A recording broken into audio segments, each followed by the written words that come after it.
2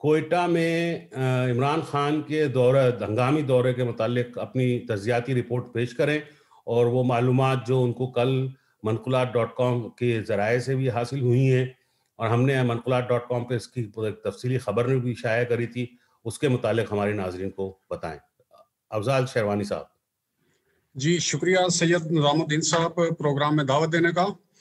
تو عمران خان صاحب جو ہیں وہ غریبوں کے وزیر اعظم ہیں، اور جب وہ سعودیہ میں بھی گئے تھے تو انہوں نے دل پہ ہاتھ رکھ کے تو وہاں کے جو ایم پی کو کہا تھا کہ بھئی غریب میرے دل کے قریب بستے ہیں تو ان کا خیال رکھنا۔ تو ماشاءاللہ وہ کل گئے ہیں، اور ہزارہ برادری سے جو ہے ان کے مطالبات بھی جو ہے جو جائز تھے سارے مان لیے گئے ہیں، اور ان کے ساتھ ایک کامیاب معاہدہ ہو گیا ہے، اور انہوں نے اپنی تدفین شروع کر دی ہے۔ یہ جو مطالبات ہزارہ برادری کے تھے، جس کے متعلق ایک رپورٹ بھی اور ایک پیپر بھی شائع کیا گیا ہے جو کہ منقولات.com میں موجود ہے، لوگ پڑھ سکتے ہیں، تو کیا کہتے ہیں کہ ان مذاکرات کے ماننے کے بعد اور ان سب کاموں کے بعد آئندہ کے دہشت گردی کی واقعات کو ختم کرنے کے لیے مدد ملے گی؟ جی اس کے لیے جو ہے ہمیں بہت اس کا پس منظر بھی تھوڑا سا سمجھنا ہوگا کہ ہم اس مسئلے کو پاکستانی سارے مل کے تو اس کو مقامی بنانے پہ زبردستی تلے ہوئے ہیں، جبکہ یہ مقامی مسئلہ ہے نہیں، یہ ایک انٹرنیشنل گیم پلان کا حصہ ہے، جسے ہمارے جو ہے وہ کیا کہتے ہیں کرائے کے صحافی یا جعلی صحافی جو ہیں یا پیڈ صحافی جو ہیں وہ اس کو اچھال رہے ہیں، پاکستان کو بدنام کر رہے ہیں، پاکستان کی سیکورٹی ایجنسیز کو بدنام کر رہے ہیں اور آرمی کو بھی۔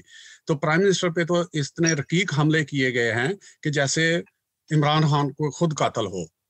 تو جو لوگ ایسی حرکتیں کر رہے تھے انہیں شرم آنی چاہیے کہ وہ پچھلے جو ہے 70 سال میں اقتدار میں تھے تو وہ اس کا مداوع کیوں نہیں کر سکے، اور انہوں نے ادارے کیوں نہیں کھڑے کیے کہ ایسے واقعات ہوں ہی کیوں۔ تو اصل یہ مسئلہ جو انٹرنیشنل گیم ہے وہ ڈس انفو لیب جو انڈیا نے اس کے مددگار بھی بے شمار تھے، 15 سال چلاتے رہے ہیں اور کسی کو کانو کان خبر نہیں ہوئی، اس سے توجہ ہٹانے کے لیے یہ انڈیا نے اپنے جو ان کے سلیپر سیل ہیں یا کلبھوشن یادو کی جو ہے وہ باقیات ہیں ان کو ایکٹیو کیا ہے کہ یہ ایک بہت بڑا ایک بین الاقوامی مسئلہ بن گیا ہے۔ ڈس انفو لیب جو ہے اس سے نکلنے کے لیے بھارت جو ہے وہ ہاتھ پاؤں مار رہا ہے، اور انہوں نے ہاتھ پاؤں مار کے ایک مسئلے کو، یہ چھوٹا نہیں تھا، قیمتی جانیں گئی ہیں، لیکن ہندوستان کے اندر کیا آ رہا ہے وہاں سے توجہ ہٹانے کے لیے کہ دلی اس وقت مکمل محاصرے میں ہے، وہاں سے توجہ ہٹانے کے لیے انہوں نے یہ واقعہ کروا کے ہمارے اندر جو فضول قسم کے لوگ ہیں ان کو ایکٹیو کیا ہے کہ سوشل میڈیا پہ شور ڈال دیں۔ جی جناب افضل بھائی، یہ تو افضل صاحب شیروانی صاحب کے یہ اس میں دو رائے نہیں ہے کہ یہ ایک واقعہ جو ہے ایک بین الاقوامی پس منظر رکھتا ہے، اور اس میں اگر ہم ذرا سا اس کو ذرا گہری نظر سے دیکھیں تو ہمیں نظر یہ بھی آتا ہے کہ پاکستان حالانکہ قبول نہیں کرتا ہے کہ اس پہ کوئی دباؤ نہیں ہے اسرائیل کو تسلیم کرنے کے لیے، لیکن پاکستان کے ارد گرد کی تمام حکومتیں جس میں عرب دنیا کے ممالک، جس میں ترکی شامل ہیں، وہ اسرائیل کو تسلیم کر چکے ہیں، اور یہ دباؤ یقیناً پاکستانی حکومت پہ اور پاکستان کی یہ فیصلہ سازی کے اداروں پر بہت زیادہ ہوگا۔ تو کیا آپ سمجھتے ہیں کہ یہ اسی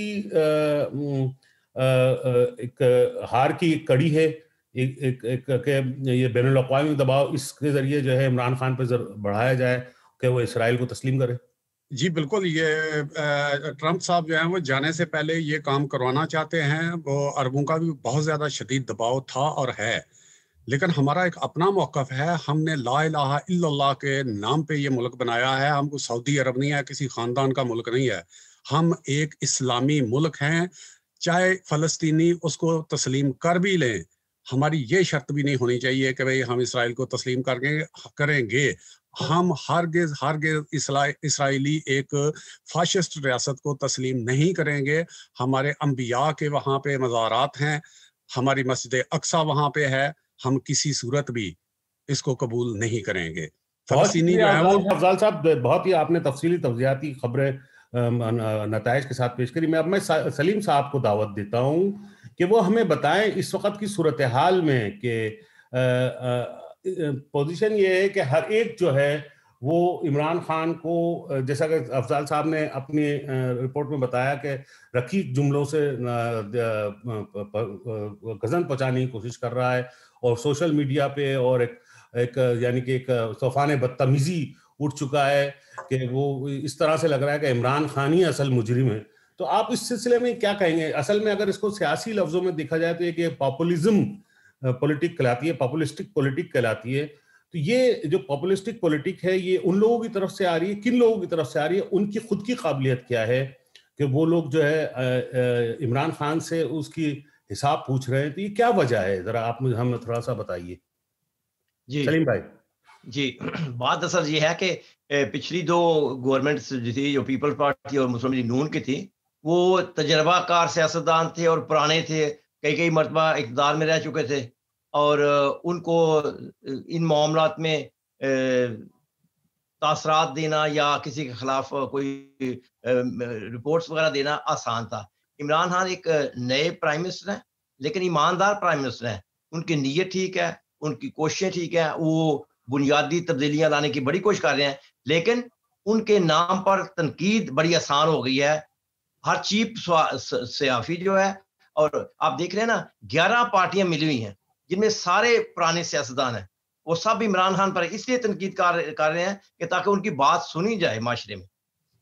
ان کے سارے کہنے کے باوجود بھی لوگ ان پر یقین نہیں کر رہے, کیونکہ یہ آزمائے ہوئے لوگ ہیں, یہ فیل لوگ ہیں, یہ چیپ لوگ ہیں. صحافی جو تھے وہ لفافہ صحافی تھے, جن کو لفافے نہیں مل رہے وہ عمران خان پہ تنقید کر رہے ہیں. اور لطف کی بات یہ ہے کہ جو حقیقی طور پر جو میڈیا ہے, میڈیا اینکرز اور میڈیا ہاؤسز جو ہیں, جو اپنے آپ کو کنگ میکر سمجھ رہے تھے ماضی میں, ان کو یوٹیوبرز نے یا آپ جیسے لوگوں نے سورس آؤٹ کر دیا. ان کی بات پہ آپ کو یقین نہیں کرتا جیسے ماضی میں کر لیا جاتا تھا, جو میڈیا میں آ گئی خبر, جو ٹی وی پہ دیکھ لی اس کو سچ مان لیا.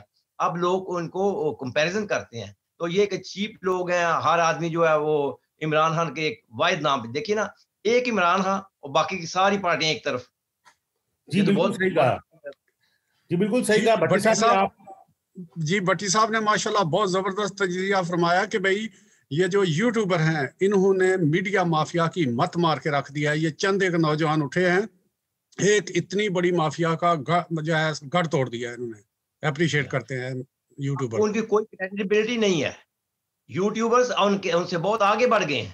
جی بالکل بالکل, ان کی جو ہے رپورٹنگ کے اوپر سارے لوگ اعتماد کرتے ہیں اور وہ سچے لوگ ہیں.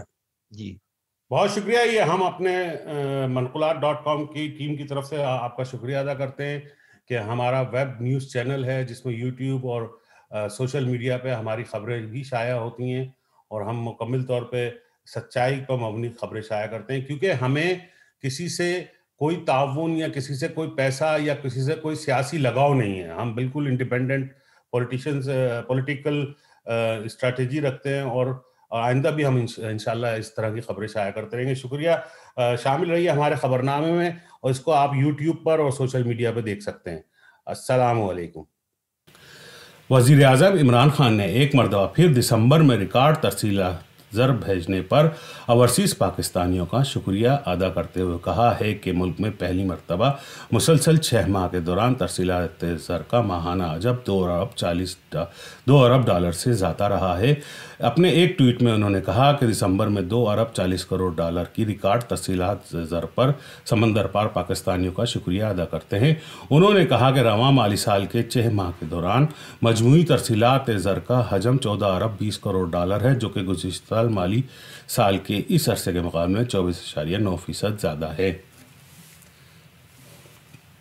پاکستان کی بری فوج کے سربراہ جنرل قمر جاوید باجوہ کی زیر صدارت کور کمانڈر کانفرنس میں کشمیریوں کے یوم حقوق خود اداریت پر کشمیری سے مکمل یکجہتی کا اظہار کیا گیا.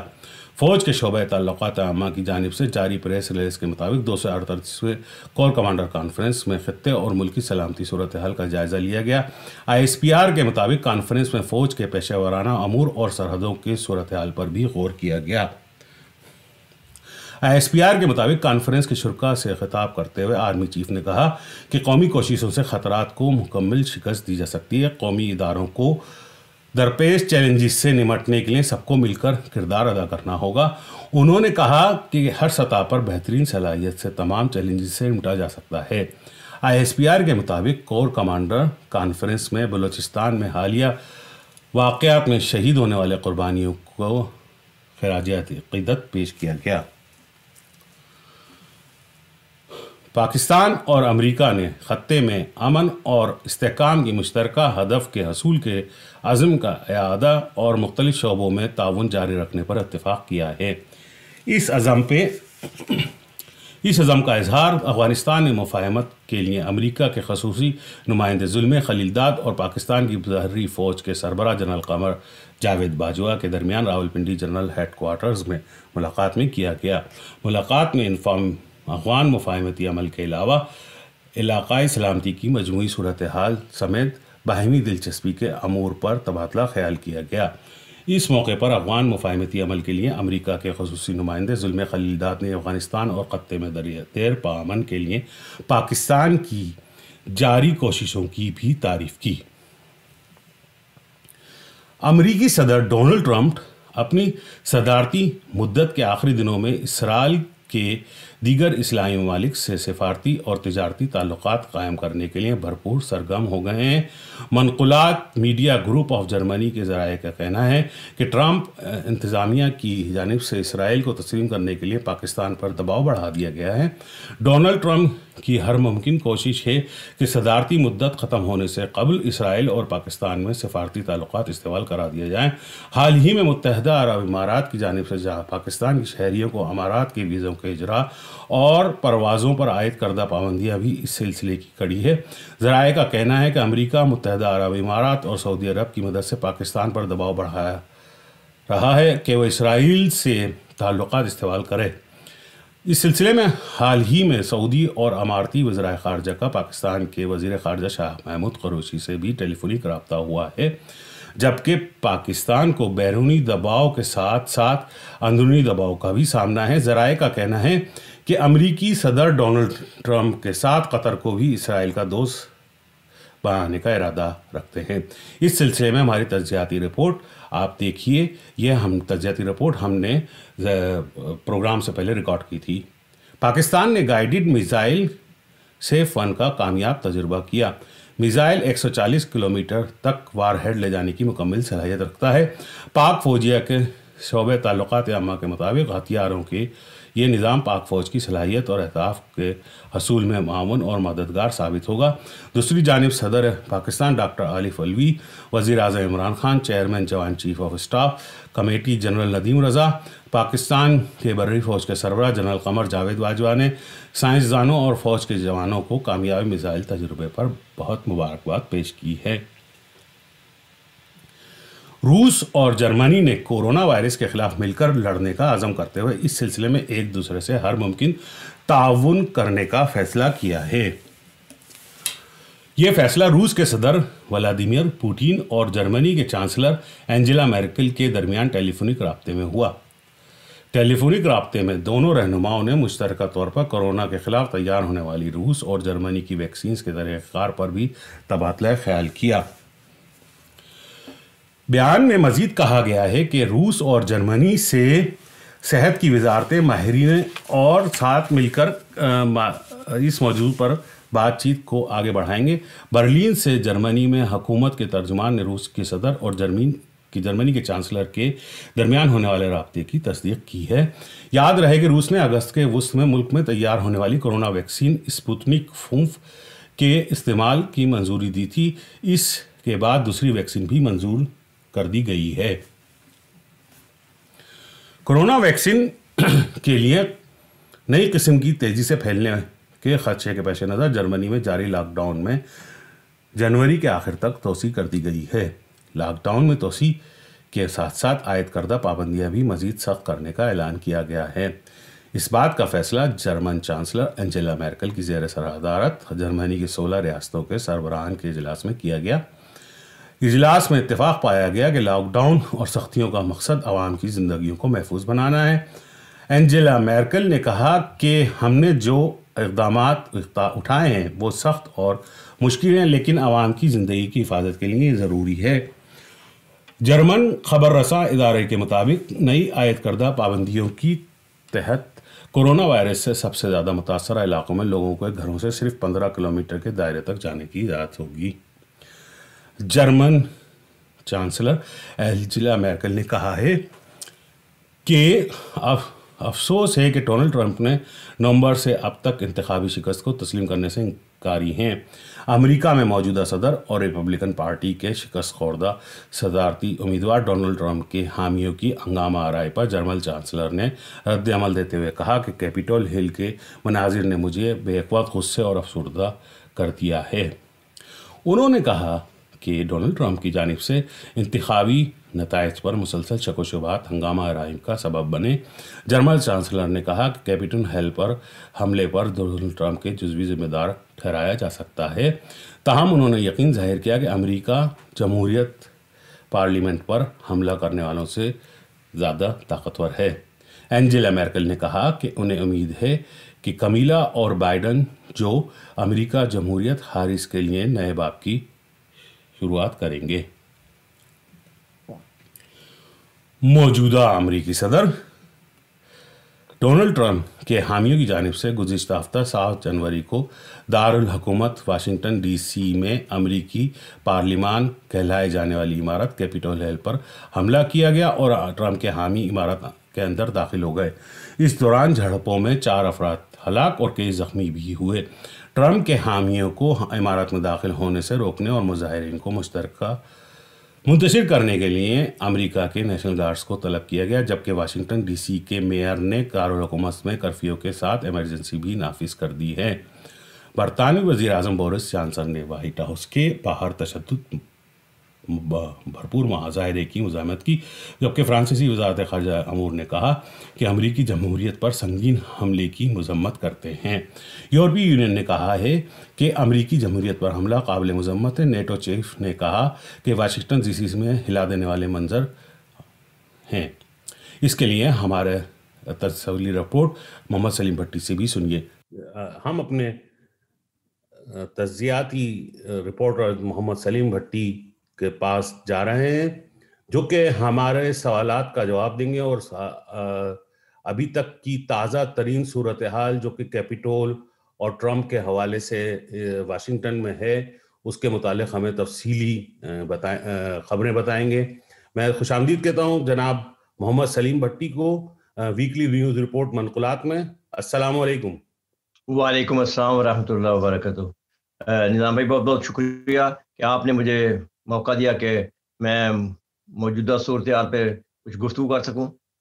جو فی الوقت خبریں آ رہی ہیں وہ تو آرمز اینڈ ہیبوں کے، یعنی ان کے متعلق وہ ان کے خلاف تحریک چلانے کی بات ہو رہی ہے کہ بھائی ان کو ان کا ٹویٹر اکاؤنٹ بھی بند کر دیا گیا ہے پرماننٹلی، تاکہ وہ اپنے لوگوں کو اور زیادہ اکسا نہ سکیں۔ جو نقصان پہلے ہوا ہے، پارلیمنٹ میں حملہ وغیرہ ہوا، اس کی طرح کا کوئی اور نہ کام کر دیں۔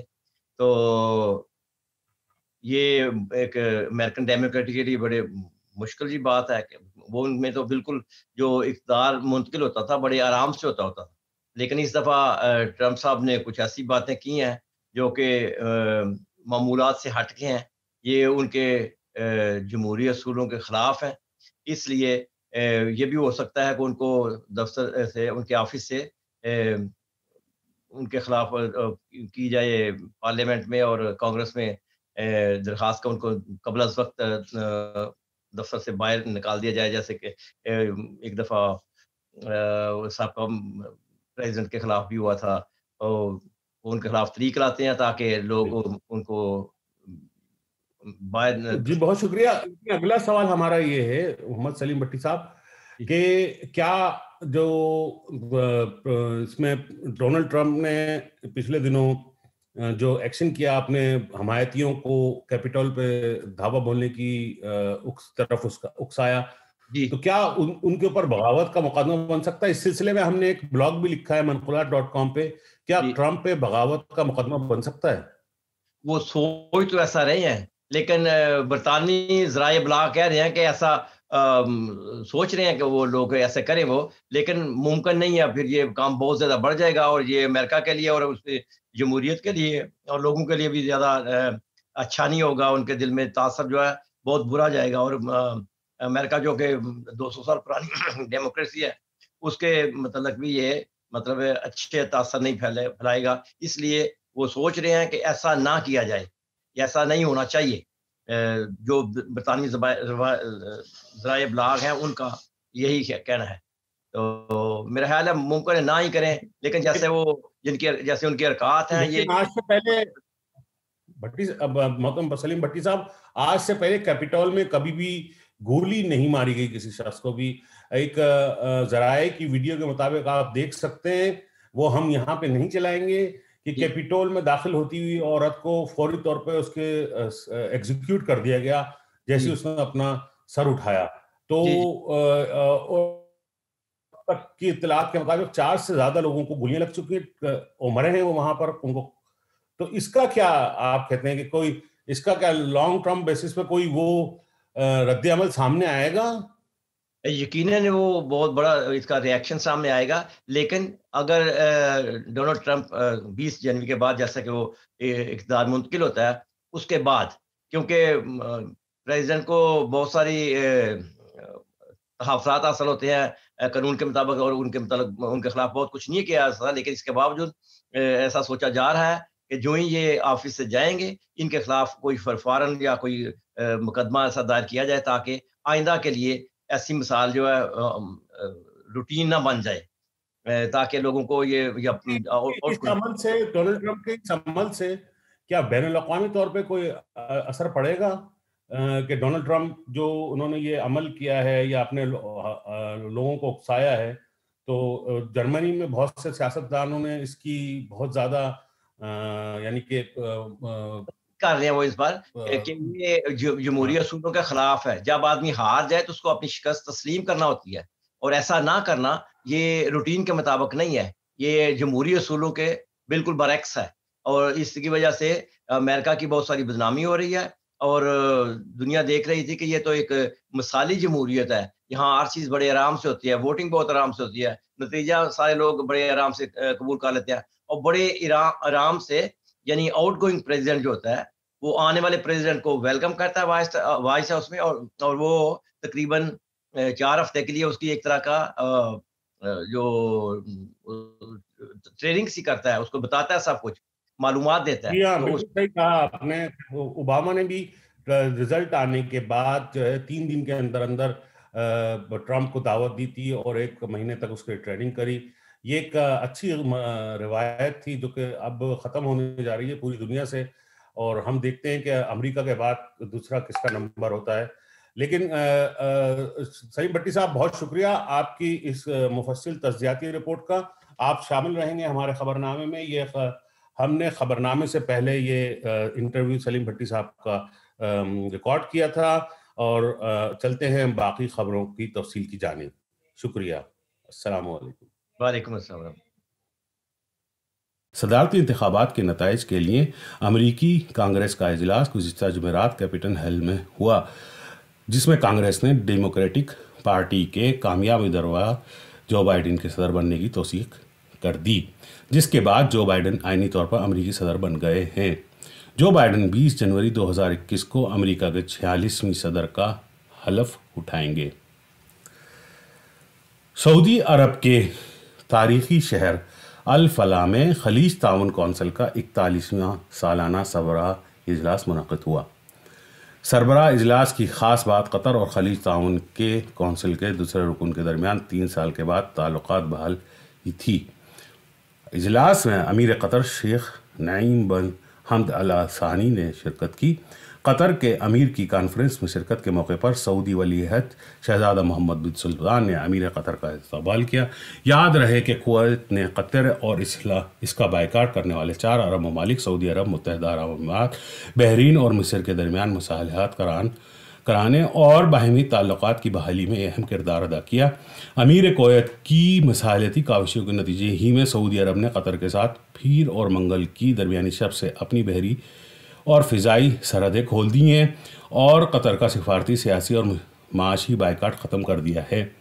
خلیج تعاون کونسل کے اجلاس میں رکن ممالک نے قطر سے تنازع کے خاتمے کے معاہدے پر دستخط کر دیے۔ برطانیہ نے بیرون ملک سے آنے والوں کے لیے کرونا وائرس کے ٹیسٹ لازمی قرار دے دیا ہے، جبکہ انگلینڈ نے بیرون ملک سے انگلینڈ میں داخل ہونے والوں کے لیے کرونا ٹیسٹ کے رپورٹ منفی ہونا لازمی قرار دے دیا ہے۔